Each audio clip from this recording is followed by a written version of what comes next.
This conference will now be recorded. Okay, good morning everyone. Today we are going to start some properties of definite integrals. Before going towards properties of definite integrals, I would like to revise that what we have done in past two exercises of definite integrals. आपने देखा था कि कैसे आप definite integration solve करते हो, specially limit कैसे solve किया जाता है। लिमिट सॉल्व करने के लिए जो रूल है वो है fundamental theorem of calculus. Then अगर सब्स्टिट्यूशन करना पड़ता है तो आप लिमिट कैसे हटाते हो, लिमिट कैसे रिमूव करते हो, वो कैसे चेंज होता है, वो सारी चीजें मैंने आपको बता दी थी। अब जो सेकेंड फेज है प्रॉपर्टीज ऑफ डेफिनेट इंटीग्रल का, जो सबसे इम्पोर्टेंट है, सबसे इम्पोर्टेंट इसलिए क्योंकि एग्जाम में बहुत पूछा जाता है। ये जो पार्ट है प्रॉपर्टी से रिलेटेड क्वेश्चन, ऐसा कभी नहीं हुआ कि एग्जाम में नहीं आया हो आज तक, ठीक है। तो यहाँ से श्योर है कि एग्जाम में क्वेश्चन आते ही हैं।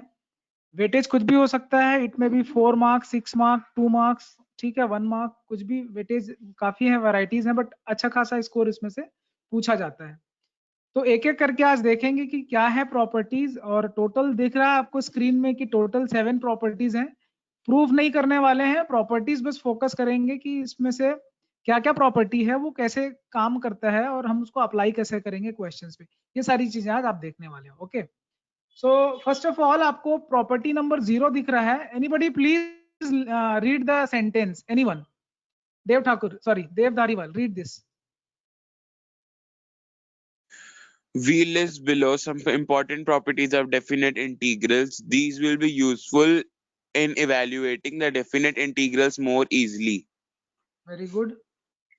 तो ये यहाँ पे स्टेटमेंट लिखा है कि प्रॉपर्टीज क्यों, प्रॉपर्टीज इसलिए क्योंकि ये आपको डेफिनेट इंटीग्रल को सॉल्व करने में बहुत इजी बना देते हैं प्रोसेस को। आगे property Property number 0, integral b limit b a fx dx is equals to integral b a ft dt. बेटा क्या समझ में आ रहा है प्रॉपर्टी को पढ़ने से, पार्ट झुंझुन वाला?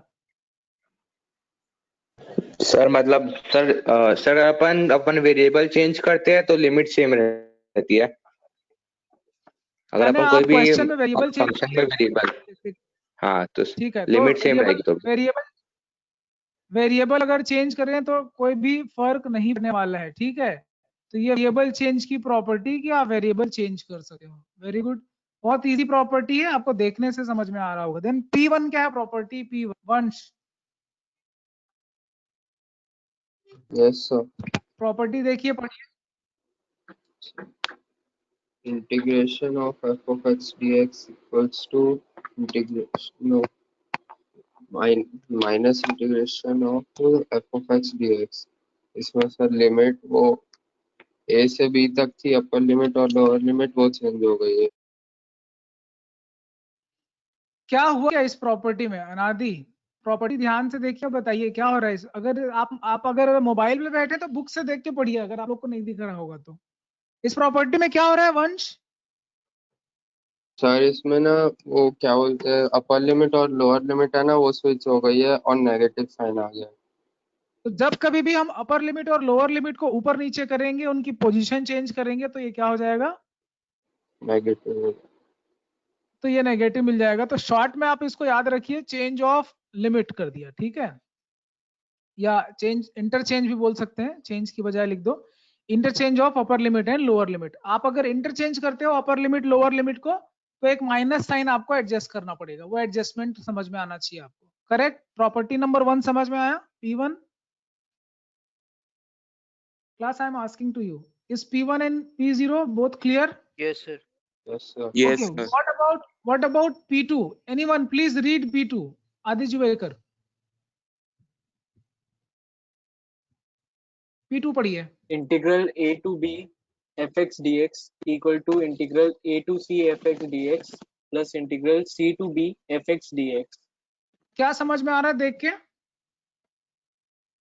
तो इसमें जो लिमिट थी उसके बीच में कहीं से ब्रेक करके उसको एक सेकेंडरी लिमिट ले लिया, जिसमें हाँ। लोअर लिमिट से उस सेकेंडरी लिमिट तक लेके गया और उसको ऐड कर दिया दूसरे इंटीग्रल से, जहाँ पे सेकेंडरी से जो पहले अपर लिमिट था वहां से।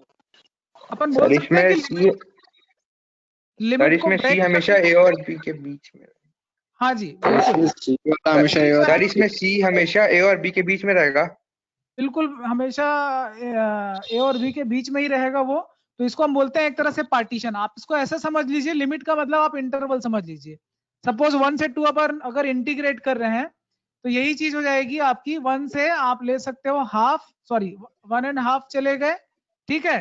देन आप प्लस कर लिए, Yes, एंड sir. 1.5 से आप कहाँ चले गए, 2 चले गए, क्योंकि एरिया है। एक्चुअल में क्या होता है, आप जब भी डेफिनेट इंटीग्रेशन निकालते हो तो आप एरिया पे पहुंचते हो। ये समझ में आ रहा है? Yes sir. तो अगर ये सारी चीजें आपको समझ में आ रहा है तो आपको मैं इसको विजुअलाइज भी करवाऊंगा, डोंट वरी, ठीक है। जियोजेब्रा में ले जाके आपको ये सारी चीजें विजुअलाइज कराएंगे, आपको प्रॉपर्टीज। बट फिलहाल तो ये आपको समझ में आ गया कि पार्टीशन कर सकते हैं लिमिट का। लिमिट का पार्टीशन समझ में आ गया सबको? Yes, sir. Yes, तो sir. ये तीन प्रॉपर्टी समझ में आई क्या सबको? Yes, Yes, sir. तो ये तीन प्रॉपर्टी पे sir. पहले क्वेश्चन बनाएंगे, ठीक है। ये तीन प्रॉपर्टी पे हम पहले क्वेश्चन बनाएंगे। हाँ सर वो तीसरी जो सेकेंडरी प्रॉपर्टी रहेगी वो क्या रहेगी, ये हम कैसे डिसाइड करेंगे? क्या चीज? आपका क्वेश्चन क्लियर नहीं, फिर से बोलिए। जैसे ए और बी के बीच में एक लिमिट आया सी, सी, वो कहाँ से नया आया? हाँ वो कैसे डिसाइड करेंगे क्या लेना है? वो बेटा जब हम क्वेश्चन सॉल्व करेंगे तो वहां पे डिसाइड होगा। लेकिन वो प्रॉपर्टी आपको समझ में आ रही कि अगर ए से बी इंटीग्रेट कर रहे हैं तो आंसर वही आएगा जो ए से सी प्लस सी से बी आएगा। ये चीज समझ में आ रही है हाँ क्या सर। आपको? सी हाँ सर, आपको हाँ, स्पेसिफाई हो जाएगा जब हम क्वेश्चन सॉल्व करेंगे। ओके ठीक सर। ओके। तो चलिए अभी आपको मैं अच्छा सवाल पूछा मृत्युंजय ने, ठीक है, कि वो सी हम कैसे डिसाइड करेंगे। तो उसी पे हम सवाल बनाते हैं और आपको चीज समझ में आ जाएगी। तो तीनों प्रॉपर्टीज आप पहले तो कॉपी में लिख लीजिए, अगर आपको स्क्रीन में दिख रहा है तो कॉपी में लिखिए। आपको नोट्स भेजना है अभी तुरंत, तो फेयर कॉपी में आप लिखिए। क्लास के बाद आप तुरंत नोट्स भेजेंगे, ठीक है। आज से जो भी क्लास में पढ़ा रहा हूँ, जो भी क्वेश्चन दूंगा आप भेजेंगे तुरंत।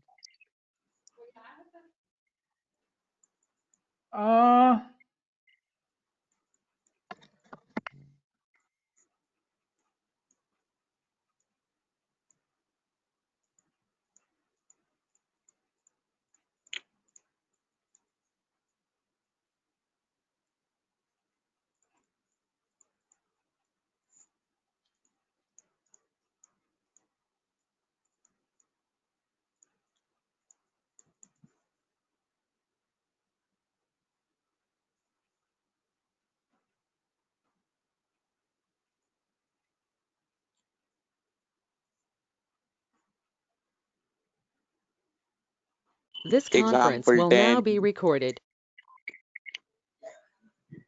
देखो एग्जाम्पल नंबर Example 30। 30. कैसे सॉल्व करेंगे एग्जाम्पल नंबर 30? मॉड का क्वेश्चन दिख रहा है आपको। सबसे पहले तो ये है कि कभी भी मॉड का रिमूवल होता है। मेरी बात बहुत ध्यान से सुनेंगे आप। जब तक आप मॉड का रिमूवल नहीं कर लेते, मॉडुलस साइन, ठीक है, इसका जब तक आप रिमूवल नहीं कर लेते हैं ना तो ये इंटीग्रेट होने वाला है और ना ही डिफरेंशिएट होने वाला है और ना ही आप इसकी लिमिट निकालने वाले हो, ठीक है। कोई प्रोसेस नहीं होने वाला है। तो सबसे पहला स्टेप जो है, ठीक है, स्टेप 1 यही है कि रिमूवल ऑफ मॉड होगा। सवाल आता है कि मॉड का रिमूवल कैसे करते हैं, या उसको रिमूवल का मतलब होता है रीडिफाइन करना, ठीक है। तो ये रीडिफाइन कैसे होता है, आप इसी पे सबसे ज्यादा फोकस करेंगे। सबसे इंपॉर्टेंट लाइन यही है। करना कुछ नहीं है आपको, उसको 0 के बराबर कर दीजिए। मॉड के अंदर जो भी लिखा है, मॉड के अंदर जो भी एक्सप्रेशन लिखा है प्रोबेबली पॉलिनोमियल ही रहता है या ट्रिग्नोमेट्रिक फंक्शन या जो भी फंक्शन रहे। आप सब तरह के फंक्शन पढ़ चुके हो। अब इस 0 करने का एक ही मतलब होता है, इक्वेशन की सॉल्विंग करना, ठीक है। मैं बार बार बोलता हूँ इक्वेशन सॉल्विंग आपको आना चाहिए, चाहे वो ट्रिग्नोमेट्रिक इक्वेशन हो, चाहे वो एक्सपोनेंशियल लॉगरिथम फंक्शन हो या फिर पॉलिनोमियल फंक्शन हो। सॉल्व करने का सिंपल तरीका है जो आप पहले भी पढ़ चुके हो। फैक्टराइजेशन करना है आपको। फैक्टराइजेशन करने से आपके पास 3 फैक्टर मिल रहे हैं। तीनों फैक्टर अलग अलग 0 होगा और x की मेरे पास यहाँ पे 3 वैल्यू आ गई, 0, 1, -1, ठीक है। अब जैसे ही आपने ये किया, आपको क्या कर लेना है, रीडिफाइन करने के लिए एक नंबर लाइन ड्रॉ करना है। नंबर लाइन पे आप नेगेटिव वाले एक्सट्रीम से चालू करेंगे, 0 एंड 1 इस तरह से जो डायरेक्शन है, पॉजिटिव टू नेगेटिव जो भी डायरेक्शन है, ठीक है, आप वो ड्रॉ कर लेंगे नंबर लाइन पे। आप ऐसे ही करते थे 11th क्लास में भी। और अब आपको करना क्या है कि ये जो पॉलिनोमियल है इसको मैं एक फैक्टर की तरह लिख रहा हूं यहाँ पे, ठीक है। तो यहाँ पे आपका जो पॉलिनोमियल है, am I audible to everyone? Yes, sir. Yes, Yes, sir. ये जो पॉलिनोमियल है ये एक फैक्टर है मेरे पास, ठीक है, 3 फैक्टर है। अब बताओ 1 के ऊपर कुछ भी रखूंगा क्या आएगा? पॉजिटिव वैल्यू आएगा। Positive. positive. अब ऑल्टरनेट लग जाएगा। आपको पता है वेवी कर्व मेथड जो कि पॉलिनोमियल के लिए एप्लीकेबल है, सब में नहीं लगता ये, ठीक है ना। अगर ये सिर्फ पॉलिनोमियल है तभी वेवी कर्व मेथड से पॉजिटिव नेगेटिव ऑल्टरनेट आप लगा सकते हो। मतलब क्या हुआ? मतलब ये हुआ कि मेरे को पता चल गया कि साइन क्या क्या होने वाला है। तो अब ये जो इंटीग्रेशन है, वो कुछ इस तरह से दिखने वाला है कि -1 से 2 कितने पार्टीशन हो गए? -1 से 2 के बीच। मृत्युंजय मिश्रा आप पूछ रहे थे सवाल, पार्टीशन कैसे करेंगे? -1 से 2 कितने पार्टीशन दिख रहे हैं? कितने पॉइंट हैं? 3 3। -1 तो है ही है, बॉर्डर में है, ठीक है। 0 और 1 2 पार्टीशन हो गए। ठीक सर। तो हम कहां से हाँ, चालू सर। करेंगे? लोअर लिमिट से चालू करेंगे। लोअर लिमिट से फिर आप 2 चालू तक करिए। जाएंगे। -1 सबसे पहले आप कहां जाओगे? कौन से स्टेशन पड़ेगा? -1 से 0 0। उसके बाद अगला 0 स्टेशन से कौन सा पड़ेगा? 1 0 से 1। फिर अगला स्टेशन कौन सा है? 1 से 2।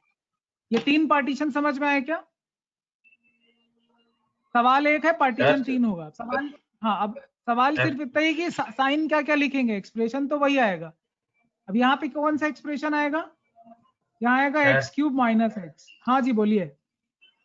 सर जैसे 0 और -0 से 1 को जैसे अपने को एक्सक्लूड करना है तो वो 0 के बाद सीधा 2 पे कूद जाता फिर। अभी आप देखिए, एक्सप्लेन कर रहे हैं, फिर बात करेंगे, ठीक है। तो ये आपको साइन समझ में आ गया कि जो मॉड के अंदर है उसका साइन क्या क्या होगा। -1 से 0 के बीच क्या साइन दे रहा है? पॉजिटिव साइन दे रहा है। 0 से -1 के बीच क्या साइन आएगा? माइनस। आप लोग को चीजें समझ में आ रही मैं क्या लिख रहा हूं?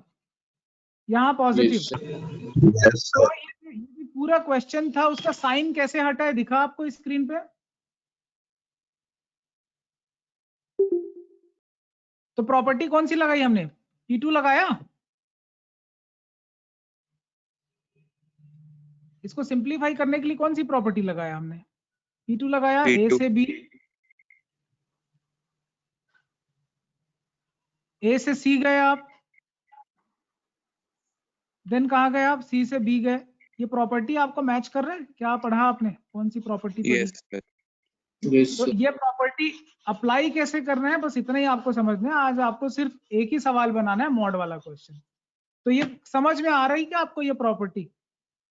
अब इसके आगे मुझे बताना Yes, नहीं sir, पड़ेगा आपको कि इसको सॉल्व कैसे करना है। 3 क्वेश्चन है एक क्वेश्चन के अंदर में, तीनों को सॉल्व करिए, प्लस माइनस जो भी है सॉल्व करके फाइनल आंसर रख दीजिए, ठीक है। तो ये सॉल्व करके आप अभी कॉपी में भेजिए, कॉपी में सॉल्व करिए और भेजिए ग्रुप में। This conference will now be recorded. NCERT 7.11 में आप बनाइए क्वेश्चन नंबर 5। सेम पैटर्न है, आज आप बना के भेजिए।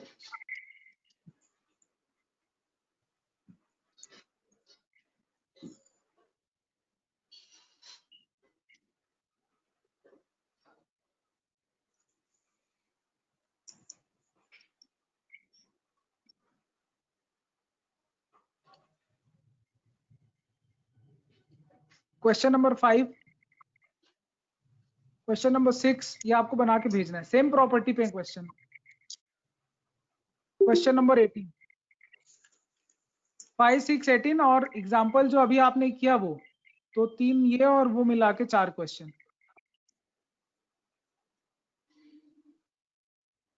अभी आप क्लास के बाद बना के भेजने वाले हैं, ठीक है। 10 बजे तक सारे भेजिए आंसर।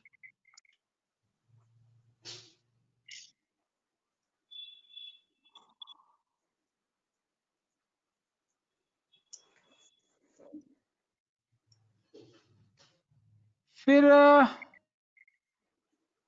आप आ जाइए पेज नंबर 351 पे। एग्जाम्पल 43 भी आप बनाएंगे, सेम पैटर्न पे है। स्क्रीन विजिबल है सबको? यस सर, विजिबल है।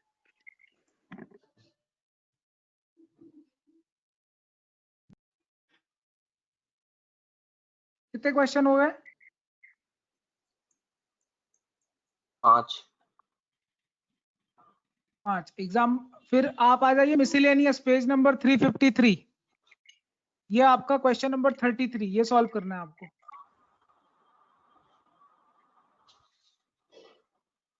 कितने हो गए मॉड वाले क्वेश्चन? 6। 6 क्वेश्चन हो गए। ठीक है, बनाना शुरू करिए, अभी 10 मिनट टाइम है, फिर भेजिए मुझे। This conference will now be recorded. Please take a screenshot of these questions.